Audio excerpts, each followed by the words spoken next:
Sobat dan Sohib Kalibrasi Komik, kali ini saya ditemani oleh seorang teman lama saya. Nah, namanya adalah Doni Mulyono. Teman lama saya ini ternyata sedikit beralih dari dunia komik menuju ke dunia ilustrasi, apa ya, pos dan perangko. Nyebutnya dunia apa perangko? Filateli ya? Filateli. Dunia filateli. Ceritain kenapa bisa dari komik ke dunia filateli. Ya sebenarnya prosesnya itu ya berjalan biasa saja. Istilahnya tuh melebur sendiri. Jadi ya kan memang dasarnya dulu saya kan suka perangko ya dari kecil ya. Terus suka kan dunia filateli ya. Mulai dari 2005 itu sendiri kan mulai lagi di filateli. Nah itu mulai ngikuti seri tertentu yang kalau saya ngikuti waktu itu pertama kali ngikuti yang seri Shio sampai tuntas dari terbitan tiap tahun itu sampai tuntas. Nah ya dari situ kan ya sempat waktu itu bisa ya ke ilustrasi saya dibikin jadi perangko gitu, cuma kepikiran selintas saja sih. Oh, setelah itu tapi ternyata ya ada jalan gitu loh. Jalan ya. Jadi tapi waktu itu jalannya sih masih ya coba-coba aja karena waktu itu kan memang medianya itu sendiri kan masih baru ya. Jadi namanya perangko Prisma. Jadi istilahnya perangko pribadi. Ya istilahnya dia personal kita. Jadi perangko itu tuh kita bisa bikin untuk personal kita sendiri. Jadi kita foto kita tuh bisa dicetak di perangko. Jadi atau mau ilustrasi kita mau dicetak di perangko itu bisa. Oh, teman-teman, sebentar aku potong. Teman-teman yang suka gambar dan pengen gambarnya ada jadi bentuk perangko, ya, bisa dengan ke kantor pos saja. Yang ada ada nama alat mesinnya printing untuk itu. Namanya apa? Prisma. Prisma, printer perangko Prisma. Perangko Prisma. Jadi kalian bisa mencetak gambar kalian ya, atau foto bahkan ya. Foto kita misalnya foto keluarga mau cetak di perangko situ. Jadi kayak sekali nyetak itu berapa perangko? Tergantung karena belangkonya macam-macam. Jadi ada yang belangko kecil namanya souvenir sheet. Itu satu belangko. Terus nanti ada yang dalam satu belangko itu ada 6, ada yang 4. Jadi nanti nominalnya itu sendiri juga beda-beda. Sampai sekarang program perangko Prisma itu masih ada ya? Masih ada. Di tiap kantor pos biasanya yang ada loket filateli itu biasanya bisa ya jadi ya. Ya ini menarik nih teman-teman yang gambarnya pengen jadi perangko bisa, dan perangkonya itu bisa digunakan sebagai perangko beneran ya? Iya, bisa buat kirim. Bisa buat ngirim. Nah, Don, tadi kan kamu sempat nunjukin aku koleksi-koleksimu, ternyata banyak teman-teman komikus yang sudah jadi perangko. Nah, coba ditunjukin. Yang pertama ini dari Ghosty ya? Ghostly itu baru dari 2021 ya. Nah, ini contoh, coba nih, sorry. Nih contohnya teman-teman. Jadi bentuknya seperti ini. Terus ketika kita buka baru ada perangkonya. Nah, di sini perangkonya ya. Belangko. Nah, ini ada 4 perangko berarti ya? Iya, ada 4 perangko. Boleh diangkat aja, lebih gampang ya, biar nggak silau. Nah, ini teman-teman yang disebut belangko itu adalah seperti ini. Betul ya, Don ya? Belangko perangkonya. Iya, belangko perangko itu seperti ini. Lah, perangkonya ini ada 4. Nah, perangkonya sendiri ada 4. Itu yang jenis jumlah 4. Ada senilai 5.000. Perangko itu ada nilai-nilainya ya? Benar ya? Masih ada nominal. Ya, ada nominalnya. Nominalnya berapa aja? Macam-macam. Kalau ada yang 3.500, yang dari 3.000, 5.000, 7.500, 4.000. Paling tinggi 50.000 ada. 50.000. Dan kalau udah jadi koleksi dan ternyata langka, yang harga 50.000 itu mungkin bisa jadi 1 juta, 2 juta, bisa ya? Ya, nggak sampai segitunya sih. Itu kalau yang kayak gitu sih kondisional ya. Kondisional. Ada tertentu misalnya mungkin ditandatangani atau ya kondisi tertentu yang bisa katakanlah rare limited edition. Ya bukan Ya, limited edition ya, rare. Rare dalam kondisi khusus gitu. Nah, punyanya Ghosni ini diterbitkan dalam event tahun baru Imlek ke 2021, tahun kerbau. Di dalamnya juga ada postcardnya. Waktu itu kan dia Ghostly kan kerjasama dengan Posindo. Iya, oh Posindo. Oke, setelah ini, selain Ghosty ada lagi teman-teman. Oh ini 2000 apa ini? Nah, ini diterbitkan oleh Bumi Langit yang ini. Oh enggak, dia dari Pos, tapi dia kerjasama dengan. Iya, Bumi Langit bekerjasama dengan Pos, ya kan? Betul, Pos Indonesia ya. Ya, Pos Indonesia. Bumi Langit bekerjasama dengan Pos Indonesia, menerbitkan juga. Ya, ada beberapa. Ini belangkonya ini, Don. Enggak. Belangkonya yang mana? Belangkonya ini nanti. Ini kan ini sampulnya. Ini amplop. Ya. Amplopnya. Terbitan 2019 ini. 2019. Jadi ada amplop dari Bumi Langit. Sampul, ini kalau masih cari udah mahal kali ya. Wah, ini waktu ini setnya sampulnya sendiri itu waktu awal kan dasar 60.000, sekarang tuh 80-an. Karena waktu pertama meluncur ini nyarinya tuh susah banget. Susah sekali teman-teman. Jadi kantor Pos Semarang waktu itu tuh rilisan pertama itu cuma dikasih 5 set. Jadi istilahnya tuh betul-betul terbatas, berburu banget. Hunting ya, harus hunting nih. Waktu itu tuh ini juga dicari sama kolektor komik, action figure, jadi filatelis. Jadi itu betul-betul rebutan. Jadi, jadi jatahnya itu sendiri yang di Jakarta itu ada yang kemasannya juga itu langsung sold out dalam berapa 2 atau 3 jam toh. Wow. Nah, sekarang kita tunjukin belangkonya. Belangkonya adalah seperti ini. Belakangnya apa? Postcard ini? Ya, postcard. Nah, ini belangkonya. Dalam belangko ini ada. Nah, ini menarik, Don. Coba ceritain. Ini bentuk cerita ya ini ya? Iya, jadi nah, coba ini. Sebetulnya ini di awal yang seperti atas sendiri. Ini ringkasan cerita awal mulanya superhero-nya kita. Jadi superhero. Jadi origin cerita awalnya. Jadi jagoan Indonesia. Ya ada Gundala. Gundala, Sri Asih sama Si Buta dari Si Buta. Ini jadi ke sana sampai akhirnya dia jadi Gundala. Ini ke sini Gundala, ini jadi Sri Asih itu nama karakternya. Ini ada juga. Lupa saya. Nani Wijaya. Oh, ini yang Sri Asih pertama nih. Sri Asih pertama. Ya, kalau di film kalau yang kedua itu udah beda, bukan Nani Wijaya.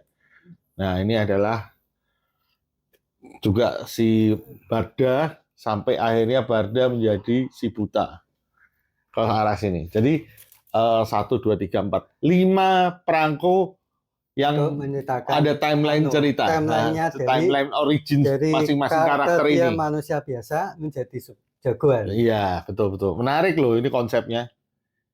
Dan di bawahnya ini ada si pengarangnya, ada kreatornya Pak Hasmi, ada Pak. Jadi originalnya Bapak Komik Indonesia. Kreator original utamanya. Ini kan Bapak Komikus Indonesia, ya. R.A. Kosasih sama Pak Ganes.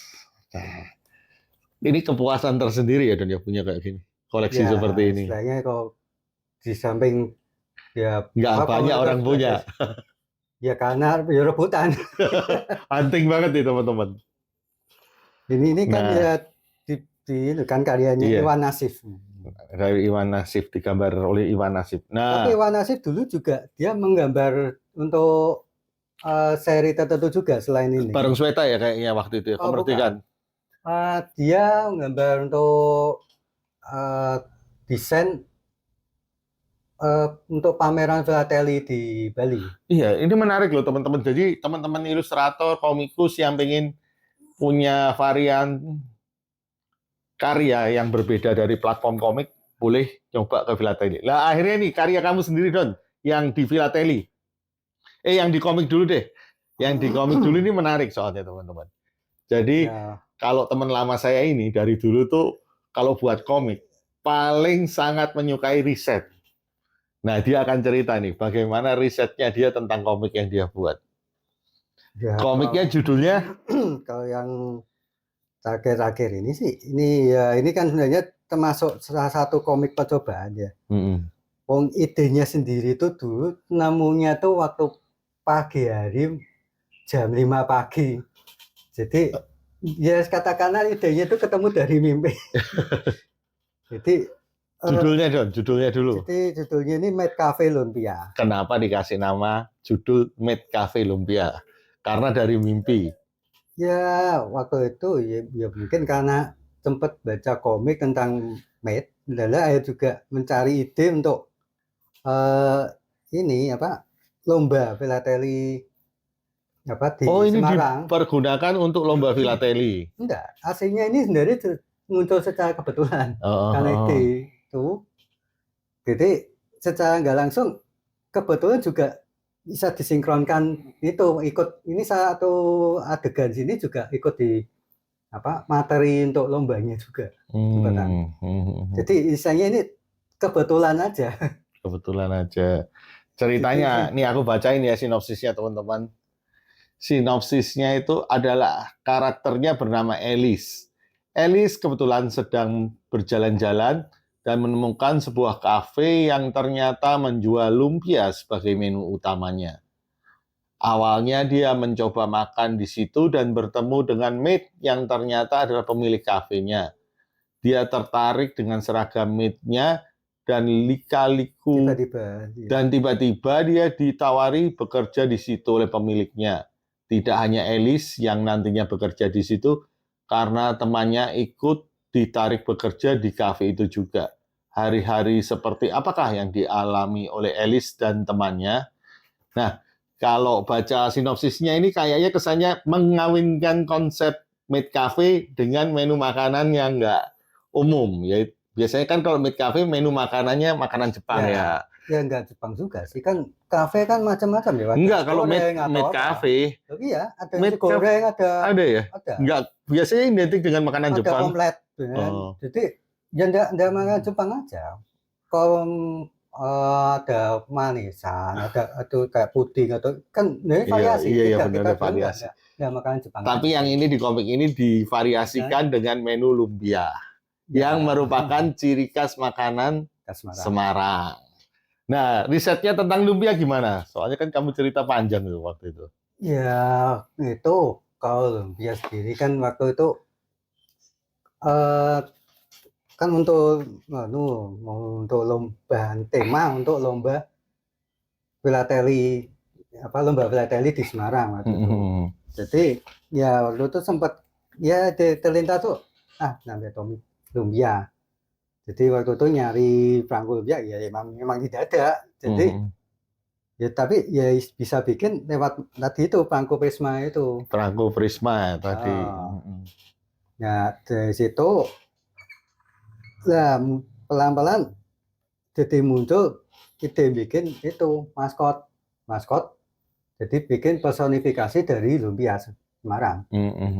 Jadi ya ini jadi muncul maskot kuliner ini. Maskot kuliner. Ya Semarang itu. Ini gambarnya beliau nih teman-teman.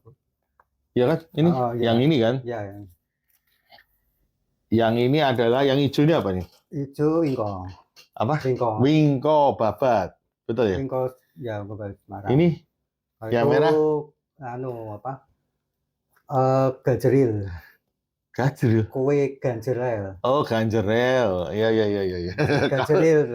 Kalau orang daerah Jawa Tengah mungkin kenal. Ini nih yang tengah. Di tengah lumpia. Lumpia 150. Kenapa kok angka 150? 150. Tahun 2000 ya, tahun 2020 itu tepat umurnya itu 150 tahun. Jadi lumpia Semarang itu awal mulanya pertama kali ada di Semarang itu sekarang berarti udah 1870. Sekarang udah 153 tahun lumpia berarti. Ya. Iya kan 3 tahun kan? Iya, ada. Karena gambar ini dibuat tahun 2020 dan lumpia Kota Semarang itu berangkat dari tahun 1870. 1870. Ini ngeriset loh teman-teman. Benar-benar ngeriset. Kalau saya sangat tahu teman saya yang ini nih. Gila riset dia. Terus yang ini. Itu ronde. Oh, Rode. Kalau yang ini? Wedang tahu. Wedang tahu. Nah, tadi katanya ada dari bagian komik ini yang akhirnya menjadi perangko. Yang mana? Bukan perangko, tapi istilahnya bagian dari materi lomba. Ah, jelasin coba materi lombanya mana? Wah, ini harus menggelar karpet. Oh. Jadi ini materi lombanya dulu.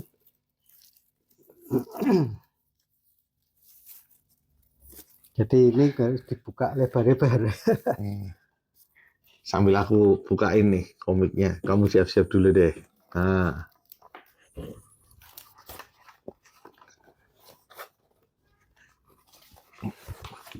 Udah jadi artefak ya teman-teman. Soal dari tahun 2020 ya ini. Ya. Hah? Oh, ini dari 2015. Dari 2015. Jadi waktu itu waktu presentasi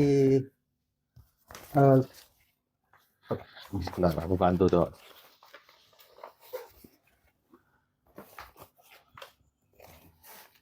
Oke. Ya. Gini.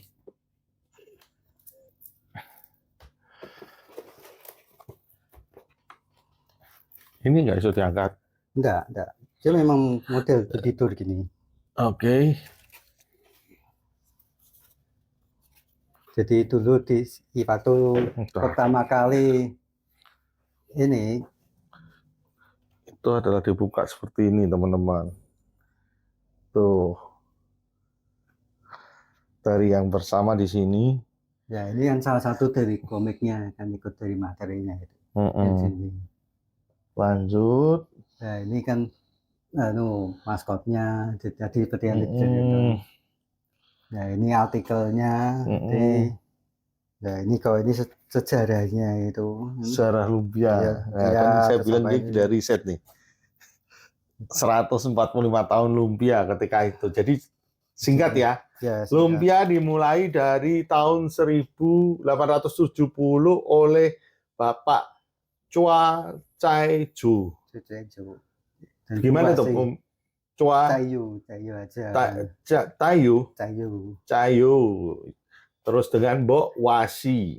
Mbok Wasi itu adalah istrinya ya? Ya, istrinya. Oh, berarti ini ya percampuran Tionghoa dengan Jawa Tengah. Menikah dan akhirnya tahun 1930 sampai ke lumpia generasi kedua di Semarang oleh Bapak Sim Guansing dan Chia Ponio. Lanjut sampai sekarang generasinya udah ke Cik Meme. Nah, kalau yang teman-teman tahu tuh Cik Meme itu sekarang lumayan terkenal ya. Ya. Oke.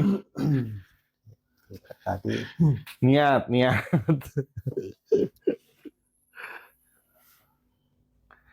Ini ada menu-menunya. Lah kamu sendiri emang doyan banget sama lumpia ya, Don ya? Ya. Ya jadi gara-gara ini jadi apa? Ya. Gang Lombok teman-teman guys sekarang kalau lumpia yang terkenal sama Cik Mimi tadi ya. Itu generasi keberapa Cik Mimi? Cik Mimi generasi kelima ya. Kelima gitu ya. Generasi kelima. Nah, yang terakhir kita belum tunjukin karya filatelinya Mas Doni ini, teman-teman. Karya filatelinya yuk, Don. Kita tunjukkan yang terakhir karya filatelinya. Oh, tadi tuh. Nah, ini ada urutan juga. Iya, terus. Nah, setelah bikin ini, ya kan kepikiran membuat komik yang tentang penelusuran sejarah kuliner Semarang. Jadi ya waktu itu saya masih riset konsep-konsepnya itu. Jadi ini ya. Tunjukin deh. Iya. Jadi ada juga Wih, detail. Jadi Ini gambar muda. ya, Eh? ya. Oh, teman-teman, teman saya yang satu ini nih saingannya Mas Widi loh. Kalau gambar bangunan tuh perspektifnya gila-gilaan juga. Dan ini tradi, full tradi.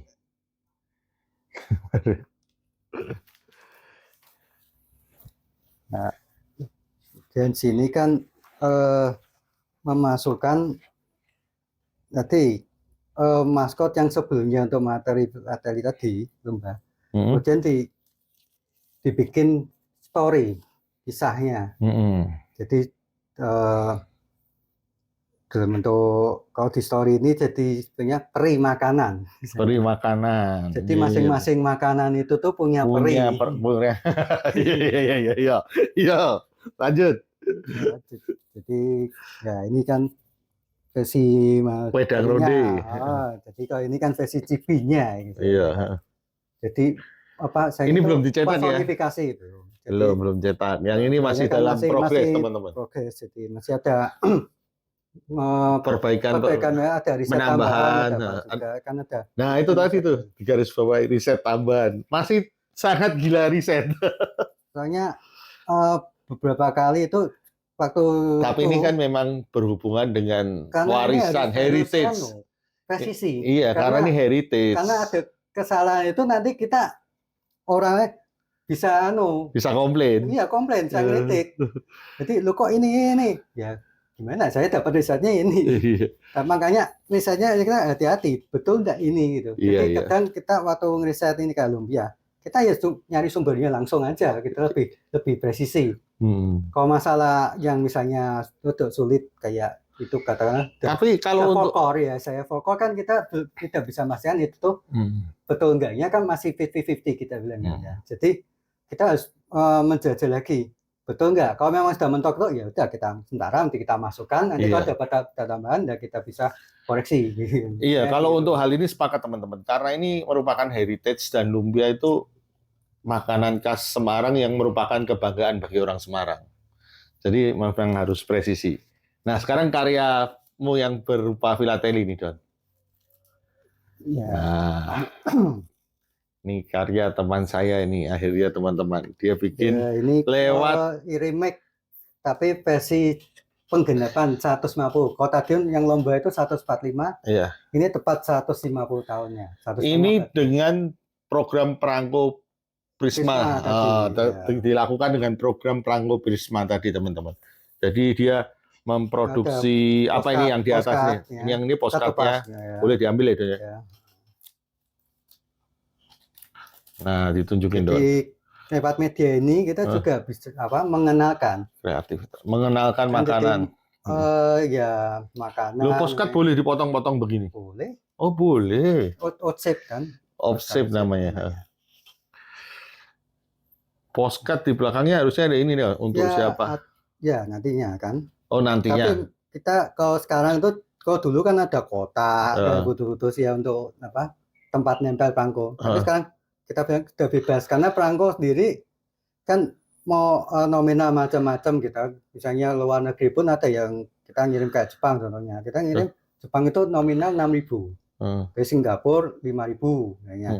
Jadi kan misalnya ada 1 atau 2 perangko misalnya tempel. Jadi kan bebas, tidak hanya satu lokasi gitu juga. Saya juga baru tahu loh teman-teman, sobat dan sohib. Kalau ternyata postcard tuh bisa kita bentuk, nggak harus kotak. Dan ini udah lama ternyata. Saya baru tahu. Nggak harus kotak ternyata. Ya sebenarnya bentuk konvensionalnya. Bentuknya outshape itu sendiri itu satunya juga dari Jepang. Oh gitu. Namanya gotochi. Jadi postcard yang bentuknya peti ini outshape itu kalau sana sebutannya gotochi. Gotochi, iya. Jadi kalau yang kita kenal tuh yang ini standar. Yang standarnya dan biasanya belakangnya ada nggak ya standar?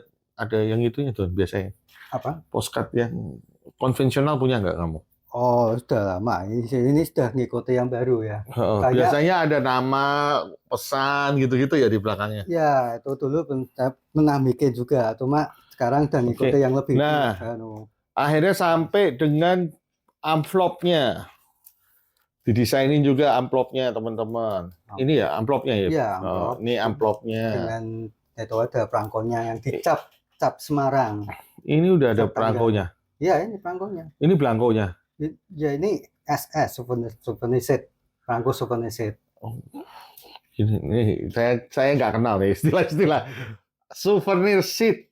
Jadi perangkonya juga nggak harus kotak. Sekarang perangkonya juga bisa bentuk begini ya? Bisa. Bisa ya. Seperti ini perangkonya nih teman-teman. Tuh ada di sini kalau yang perangkonya aja. Coba. Dan ini menarik banget loh. Ternyata ini bukan cuma asal print loh teman-teman. Ini benar-benar bisa dipergunakan sebagai perangko untuk pengiriman. Ya. Diakui resmi. Ya. Taunya dari mana mereka kalau ini perangko Prisma misalnya? Dari ini ada tandanya Indonesia. Oh iya ini teman-teman, sorry. Tapi terlalu kecil. Kita lihat dari dekat nih ya. Kalau kelihatan ya di sini, terlihat nggak? Perangko. Oh gini. Indonesia Prisma di sini. Nah ini adalah asli dari produk Pos Indonesia. Betul ya Don ya? Ya. Produk Pos Indonesia. Nah ini dijual harga berapa nih? Satu paket begini nih. Ini tuh dulu tuh berapa? Hampir 100 kalau tidak salah ya. 100.000 teman-teman. 100.000. Untuk kalau kalian mengenai harga nyetak di apa tadi perangko Prisma, kalian langsung ke kantor pos saja. Langsung ke kantor pos saja. Kan bisa. Nah ini desain teman saya, satu paket dijual 100.000 saat itu. Dan sampai sekarang dia juga akan buat untuk tahun-tahun show-show dia juga bikin. Bikin ya Dani? Ya, nah, luar biasa. Jadi kita berbeda jalan. Setelah saya meninggalkan Semarang, beliau ke dunia filateli ini, saya akhirnya malah ke podcast. Ya kalau itu sih masalahnya kan bagaimana kita bisa tetap menyalurkan hobi kita. Iya, benar. Tapi beda jalan. Nggak apa-apa, tetap berteman kan. Terus beliau juga salah satunya nih ya teman-teman, hobi juga papercraft. Nah ini adalah mecha super robot Voltus 5 untuk yang generasi kami sih sangat familiar. Ini dari kertas ini, dia ngerakit. Jadi sangat enteng sekali dan lebih ekonomis harganya daripada beli action figure. Ini harga berapa tuh? Ngeprint atau beli? Jadi ada kalau dari papercraft sendiri kan ada yang share itu ya polanya. Nah polanya itu nanti di-printkan, terus nah itu jadi itu ngakit satu-satu bagian part ya kan. Oke. Ya kalau di sini kan ada Semarang kan itu komunitasnya pari kertas. Iya. Kita tunjukkan yang terakhir nih teman-teman. Yang terakhir ini juga karya beliau untuk tahun kelinci. Tahun kelinci itu tahun berapa? Tahun kemarin. Tahun ini. Tahun 2023. Masih ini. Masih kelinci. Dia keluarin yang produk yang ini. Satu paket ini jual berapa? 45 kalau ini. Itu ada perangko sheet apa tadi? Souvenir sheet. Perangko souvenir sheet juga. Lalu yang ini juga souvenir sheet. Iya, sama souvenir sheet. Ini nominal perangkonya 5.000-an, ada yang 10.000. Ini gambarmu sendiri atau foto? Iya, sendiri itu. Oh, ini gambarnya dia sendiri ya, teman-teman. Jadi semua desain dari dia sendiri, sampai yang belakangnya juga. Itu. Jarang Don yang kayak kamu. Ini yang ini. Nah, saran-saran Don buat teman-teman yang pengen melakukan seperti ini, menggambar dulu, setelah itu ke Pos Indonesia, apalagi sarannya? Ya kalau kita misalnya mau ngajuin ini ya, ya kalau saya bilang mungkin lebih tepatnya ya seperti yang saya lakuin aja, jadi apa ya namanya, independen. Ini kan belajar kan independen ya. Jadi kalau yang tadi seperti yang Jagoan Indonesia kan dia memang lewat pos reguler, ada kerja sama, ada birokrasinya sampai itu aja masih prosesnya tuh wah ribet. Panjang. Sempat ngalami itu Jadi ya saya walaupun nggak masuk, tapi saya ngerti lah saya untuk masuk itu tuh, waduh, Perjalanannya lebih panjang. lebih panjang, lebih ribet karena ya memang apa detailnya nanti untuk cetaknya, untuk apa kan masih bisa kayak kita apa ada editornya ya istilahnya ya, dikurasi saya. Ada kurasinya. Ya, saya kan. Jadi nanti untuk cetaknya ini posisi nanti untuk perforasinya yang lubang-lubangnya itu ngepasnya gimana, terus desainnya apa secara estetikanya gimana itu kan juga diperhatikan. Kayak seperti tadi yang jagoan itu kan juga. Iya, itu luar biasa sih. Jadi kalau bilang kalau mau ya lebih enjoy aja, independen aja kalau saya bilang ya. Jadi terakhir, saran-sarannya tadi independen, lakukan sendiri. Terus juga semangatnya harus ada ini nggak, Don?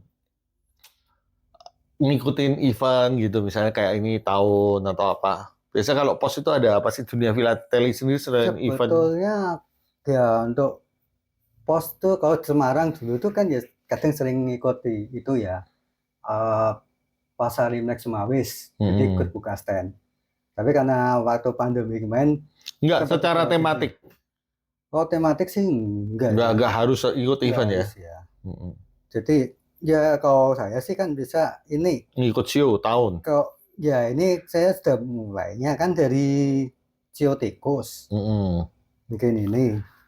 Jadi tikus sampai ini nanti naga ini kan juga saya naga 2024 ini. 2024. Nah, misalnya ya natural aja kalau bilang ikutin. Enggak, maksudnya kalau ikut event tahunan seperti show begini nilai apa jadi lebih laku nggak kira-kira?